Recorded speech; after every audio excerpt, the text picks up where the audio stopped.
Ladies and gentlemen, good morning and welcome to the 2nd Marine Division Association 78th Annual Memorial Ceremony. Please rise for the March On of the Colors, our national anthem, retiring of the colors, and remain standing for the invocation.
Please join me in prayer.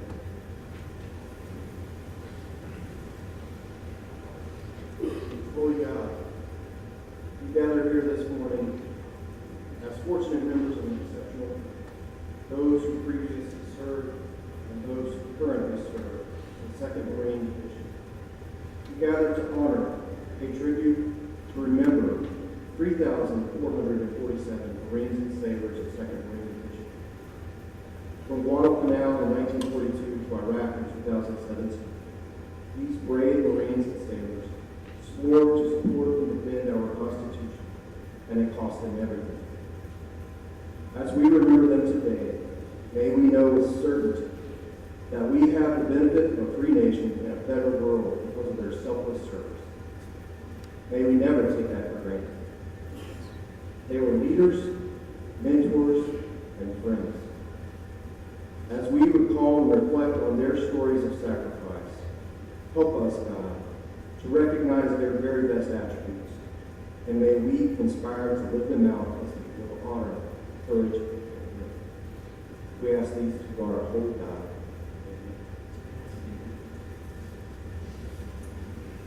Ladies and gentlemen, please be seated. Ladies and gentlemen, the President of the 2nd Marine Division Association, Master Sergeant John Neal, United States Marine Corps, retired.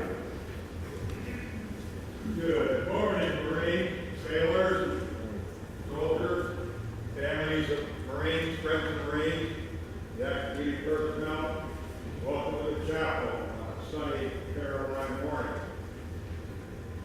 After World War II, Washington, D.C., the 2nd Marine Division Association was incorporated in part by a letter from the former CG of the division. It stated the purpose of this association of 8 items we do. One of those is to commemorate the battles of our division, to celebrate the honorable deeds that this division has done since then, such as the regiment stand down forever, and to honor those who serve as personnel who have gave the ultimate sacrifice. So I hope the active duty Marine sailors will join us as we commemorate our legacy. Thank you all. Please stand and joining me as Chaplain Kevin Mooney leads us in Eternal Father. The words in the bulletin.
Ladies and gentlemen, the first Vice President of the 2nd Marine Division Association, Corporal Nick Namov.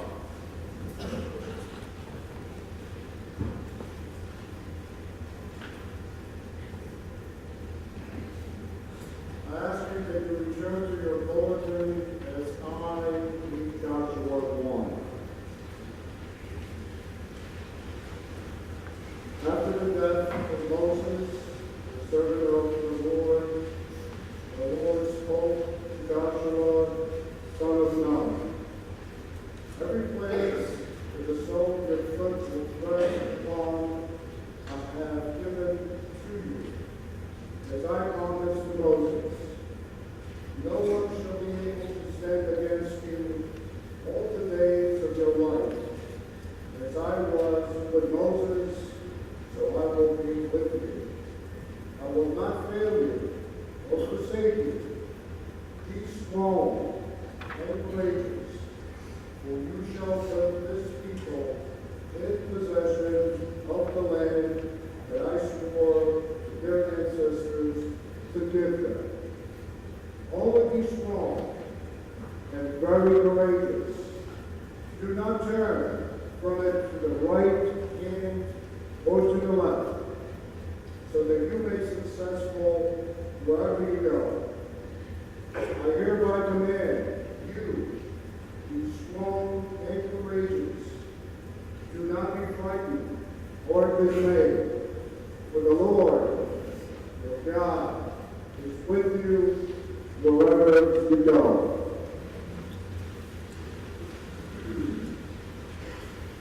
On the following page is the Marine's Prayer.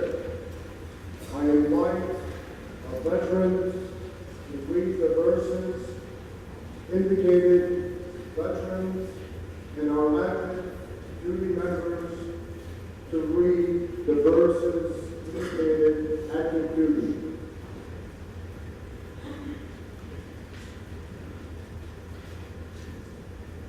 The Marine's Prayer. Veterans, Almighty Father,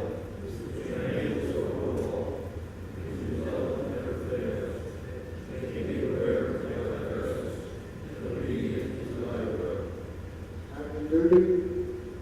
Keep me true to my best self, guarding me against dishonesty, purpose and deed, helping me to live so that I can face my fellow Marines, my loved ones, and thee without shame or fear.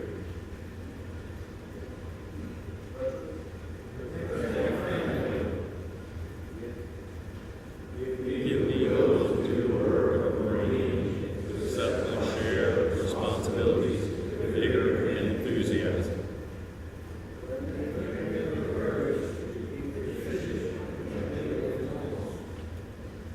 Keep me loyal and faithful to my superiors, to the duties my country and the Marine Corps have entrusted to me.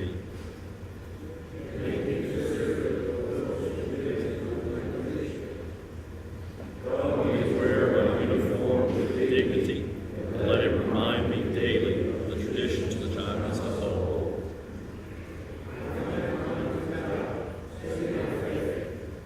If I am tempted, make me strong to resist.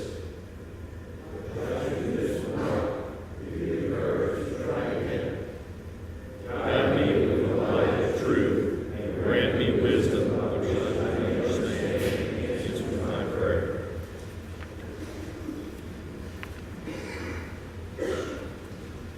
Ladies and gentlemen, Colonel Richard Van Horn, United States Marine Corps, retired, the 2nd Marine Division Association.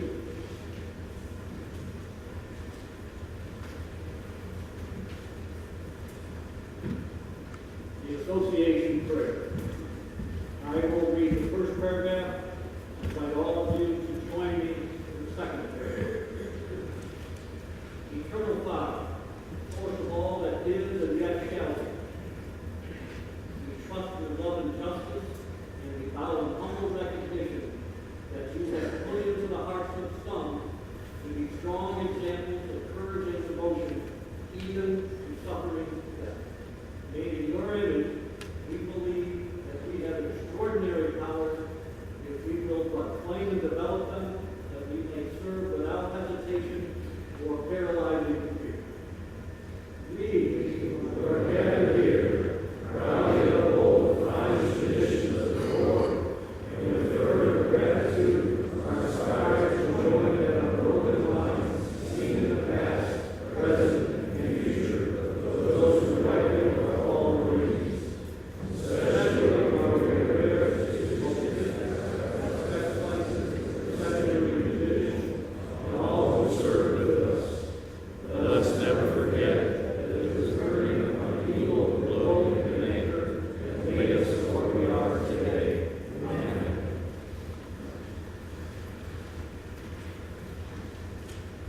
Ladies and gentlemen, Corporal Wendell Perkins of the 2nd Marine Division Association.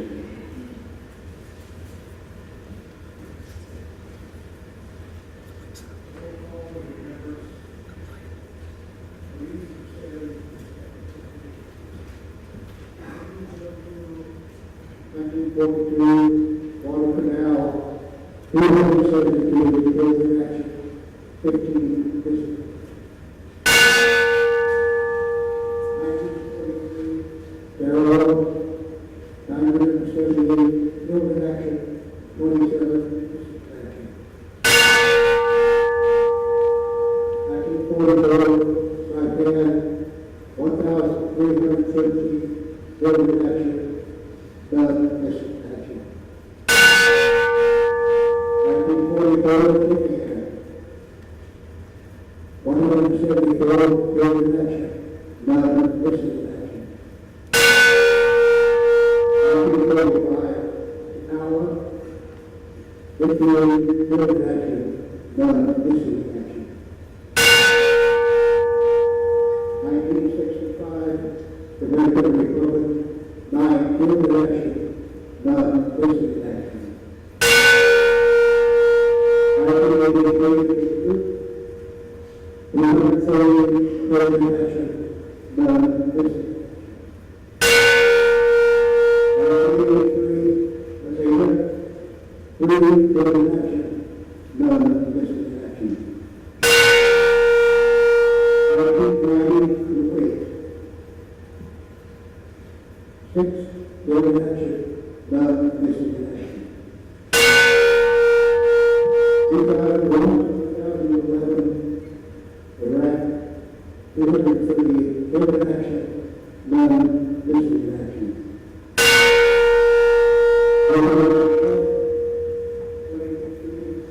Afghanistan, 156 building action, none missing action. 117, Iraq, 1 building action, none missing action. 2,440 building action, 43 missing action. Please join me in a moment of silence in honor of those who gave the ultimate sacrifice.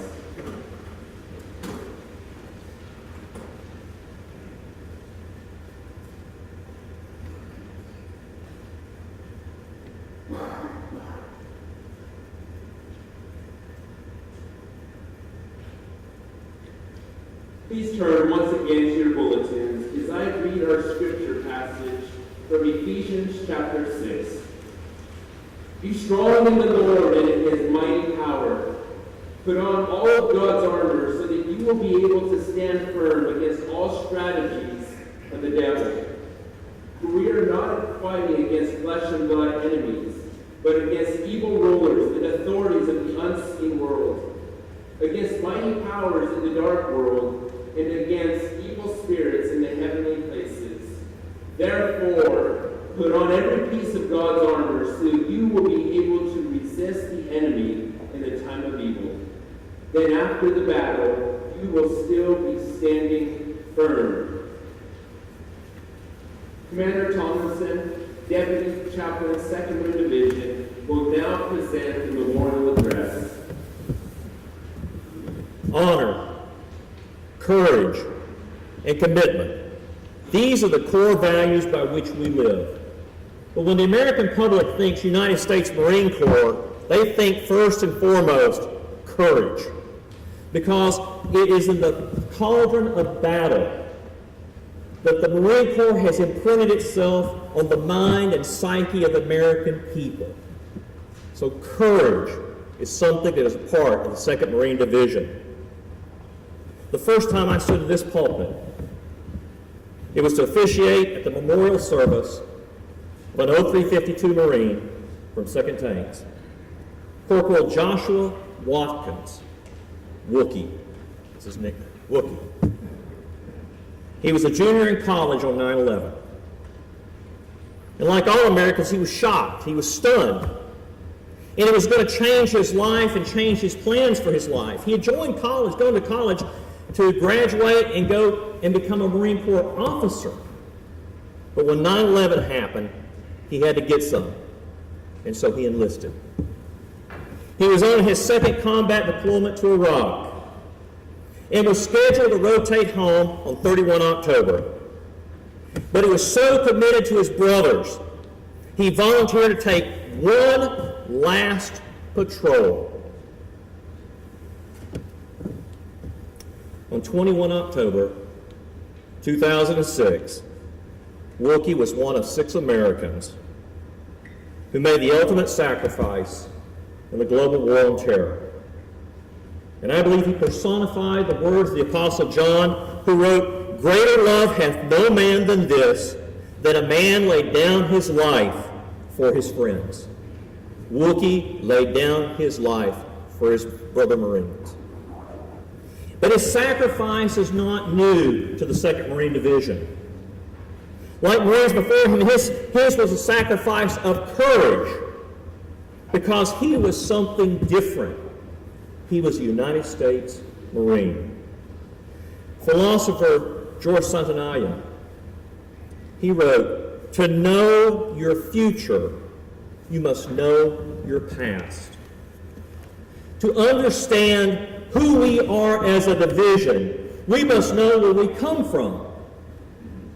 And nothing better defines us as a division than the Battle of Tarawa, because it was on the island of Basio, Tara Atoll, in the Gilbert Islands, that the 2nd Marine Division received its baptism in fire and blood and laid the foundations for today's following division. In fact, it was 2/8 XO Major William Chamberlain who uttered those immortal words, "Follow me," as he called on Marines to attack a Japanese strong point. He's a Navy, here on the Navy Cross at Tarawa. Rear Admiral Shibasaki, the Japanese commander on Tarawa, said, writing to the Emperor, "1 million Americans could not take Tarawa in 100 years. You know, when I first read that, I thought, that is an arrogant man. But as I read more about the Battle of Tarawa, it made sense because this was no idle boast. Historian Joseph Alexander and many historians say this: Tarawa was the most sophisticated defensive system that the Marines would face until Iwo Jima in 1945, and yard for yard the toughest of the war. Now, when Shibasaki made that statement, sent that message to the Emperor, he didn't take into account the 18,088 Marines and sailors of the 2nd Marine Division. He didn't know what he was up against when he was up against Marines. It took the division 76 hours to take Tarawa. Not 100 years, not 6 weeks or 6 months, 76 hours.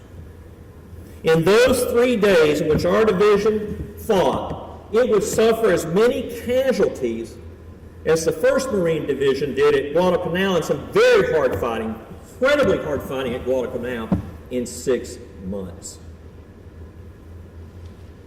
So how did the 2nd Marine Division succeed? How did they so quickly take this fortress? Undoubtedly, they had excellent leadership. From Julian C. Smith, Red Mike Edson, David Shoup, 2nd Marine Division, or 2nd Marine Regiment commander. He was also the commander of the assault. These were brilliant and brave men. Shoup was wounded 9 times and received the Medal of Honor on Tarawa.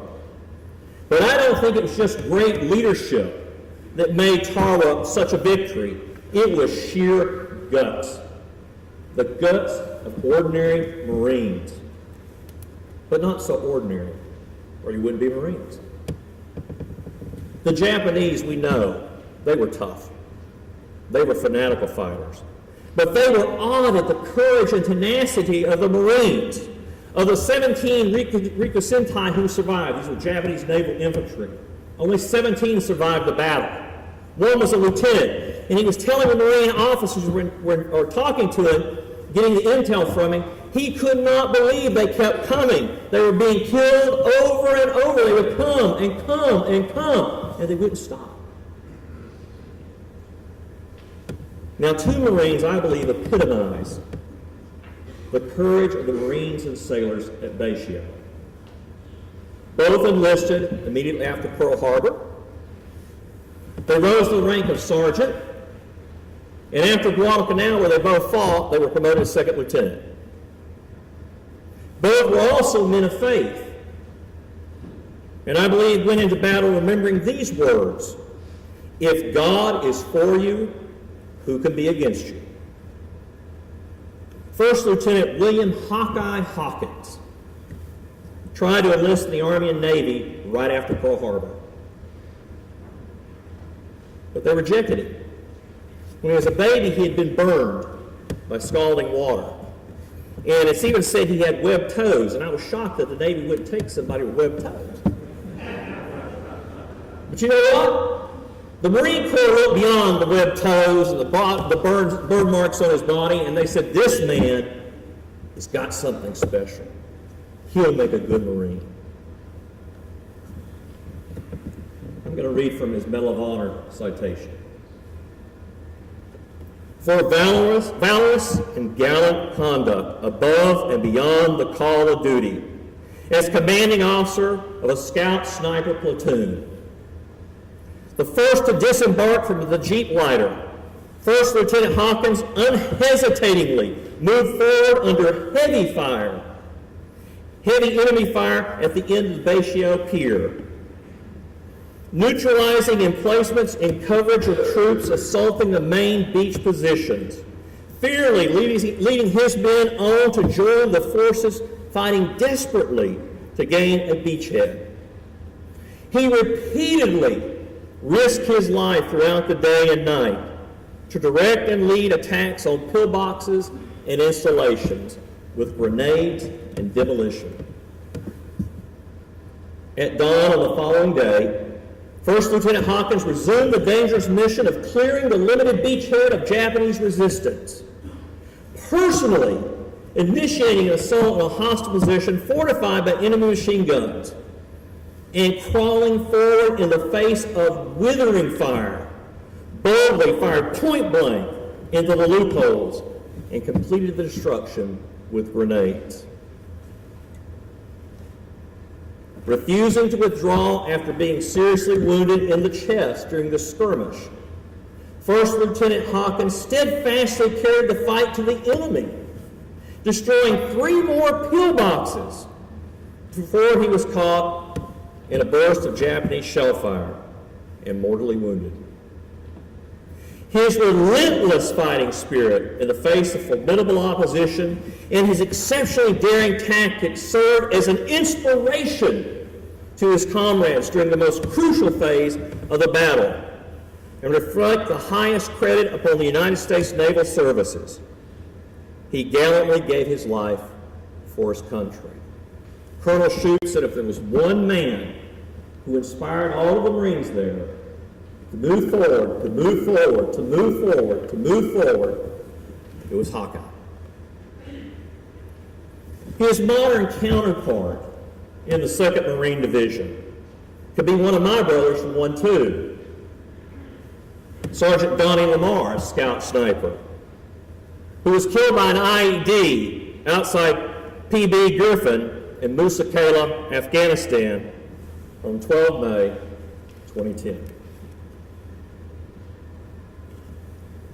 The President of the United States of America takes pride in presenting the Navy Cross posthumously to 2nd Lieutenant Mark Tomlinson for extraordinary heroism and distinguished service while serving as a platoon leader in a rifle company of the 1st Battalion, 8th Marines in the face of heavy enemy machine gun fire and mortar fire. 2nd Lieutenant Tomlinson voluntarily rode the turret of a tank, directing constant fire on the well-camouflaged, entrenched hostile machine gun emplacements, obstructing the advance of his rifle platoon. After successfully neutralizing the enemy in that sector, he rejoined his platoon and moved forward with his unit until fired upon from additional Japanese entrenchments, repeatedly returning to the turret of the tank. 2nd Lieutenant Tomlinson silenced numerous hostile weapons before he was fatally wounded while disembarking from the tank to rejoin his platoon. By his relentless fighting spirit, daring aggressiveness, and heroic sacrifice, 2nd Lieutenant Tomlinson enabled our forces to deliver a timely and devastating blow to the opposition and contributed to the saving of many lives. His cool courage under fire and unswerving devotion to duty were an inspiration to the men of his command and reflect great credit upon himself and the United States Naval Services. He gallantly gave his life for his country. Now, his counterpart in the 2nd Marine Division, in the modern 2nd Marine Division, could be any one of the 17 Marines from 1-8 who were killed in Fallujah in November 2004. The butcher's bill, the cost of Tarawa, that 76 hours. Think about that, 3 days, constant fighting. The cost of 2nd Marine Division, it sustained 3,133 casualties. 978 killed in action and 27 missing in action, presumed dead. That's a 19% casualty rate for the entire division of 18,088 Marines and sailors. But only 12,000 Marines and sailors actually made the landing or were able to get into the fight. So that's a 30% casualty rate. And the leadership paid a high price. Leadership paid a very high price in this battle. 52 officers were killed in Bayshia. 231 NCOs and staff NCOs were killed or presumed dead. And I would be remiss today if I did not speak of the most decorated sailors, the United States Navy Corps. 2 words you heard all across this battlefield. Corpsmen up. From the reef where the boats were stuck, the Higgins boats, to the jungles, to the depths of the jungle, corpsmen up, corpsmen up, corpsmen up. And the corpsmen always came up. Always. 25 Navy corpsmen and medical officers were killed in action on Bayshia. 3 were missing in action and presumed dead. And 51 were wounded in action. And sometimes we forget there were other sailors there.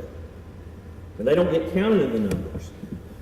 But these were the coxswains and the gunnery officers, the gunnery liaison officers. 100 coxswains and naval gunnery officers were killed at Tarawa. 4 months after the battle, that great Texan, Admiral Chester Nimitz, flew to Bayshia to decorate 171 Marines and sailors for gallantry in battle. And he told them, the whole world knows the gallant performance and achievements of the men who fought at Tarawa. Nothing can sufficiently express the nation's gratitude for the deeds of its sons in battle. There is no yardstick to measure your sacrifice, no tangible remembrance which would be an adequate reflection of our country's appreciation. And Tarawa will have made a major difference. It was proof that the Marine Corps had been saying all these years, 28 years before Gallipoli, the British had failed in their landing. Just the year before at Dieppe, the Canadians were slaughtered on the beaches of France. But the Marine Corps said amphibious warfare works. And they proved it at Tarawa, going into the face of death.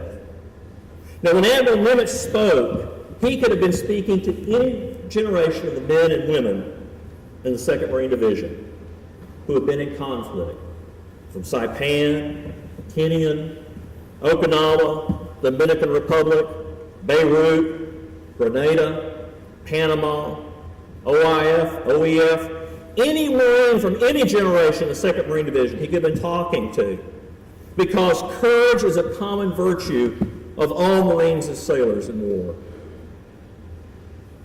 Now, when believers in God wonder, how should I live my life? How should I, as a believer, live my life? The rules of engagement are found in Micah 6:8. And he has told you, O man, what is good. And what does the Lord require of you but to do justice and to love kindness and to walk humbly with your God? For Marines and sailors of the 2nd Marine Division, who wonder how to live their lives, they can look back to Tara and the core values of the sea services: honor, courage, and commitment. And paraphrasing Micah 6:8, Marines and sailors of the 2nd Marine Division, you know what is good. You know what is good: to live life with honor, to fight with courage, and to remain committed to the division's heritage of courage. God bless the Sea Services, God bless the 2nd Marine Division, and God bless America. Semper Fi.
Please stand for the playing of caps to honor the members of the 2nd Marine Division who are no longer with us, and remain standing for the benediction.